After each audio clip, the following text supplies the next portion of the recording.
xasida gi Cheikhul Khadim moo ko bind doon ci teeru ak a tatagal weeru gàmmu mu tënkee ko arafi rabiul awwal maanaam weeru gàmmu arafu ne mu def ci bayit mu wax ne maa ngi teeru ak a màggal weer wii di weeru yonent bi moom mi nga xam ne mooy kuñ tànn ki maa ngi koy ñaanal xéwal yu bari yu jóge ci suñ borom mi nga xam ne képp ku yëkkatiku moo la yëkkati yow weeru gàmmu tey jii de teru nga te it bégal nga képp ku am dara ci ragal yàlla yow mi nga xam ne yaa làmboo yonent bi moom mi nga xam ne léppam ak leer la te it mooy kuñ sellal ki te mooy kuñ tànn ki yow mii di weeru gàmmu yow mi nga xam ne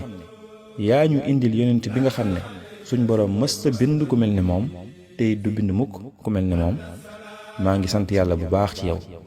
suñ borom moom mu nga xam ne moo yéwénal sama mbir yépp moo ko yéwénal ba képp ku texee di du ma jege mukk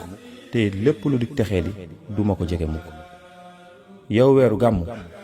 yaa ma indil ki nga xam ne moo gën a kawe te it moo jiitu ci mbooleem ñi suñ borom mësa yónni ak mbooleem ñim tànn yow day indil nga ma ki nga xam ne mooy sayyiduna muhammad sallallahu alayhi wa sallam moom moomu nga xam ne bokk na ci xar baaxam ne waxloo woon na ay jëmm yoo xam ne baaxoowuñu woon a wax lu mel ne ëkk wala mbët wala yu ni mel yaa ma indil loo xam ne ci laa teqalikoo ak lépp lu dul gëm yàlla ak lépp lu dul kennal yàlla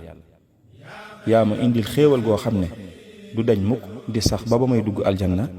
te it xéewal googu ci laa tàqalikoo ak mboolem samay noonu kon yonent boobu nga xam ne yaa ma ko indil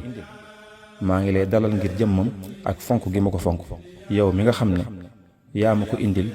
te it ci yow laa yëkkatikoo te ci yow laa kawe ndax xéewal yu bari yi nga xam ne ci sa biir laa ko amee حكم يا حل اللطيف يا خبير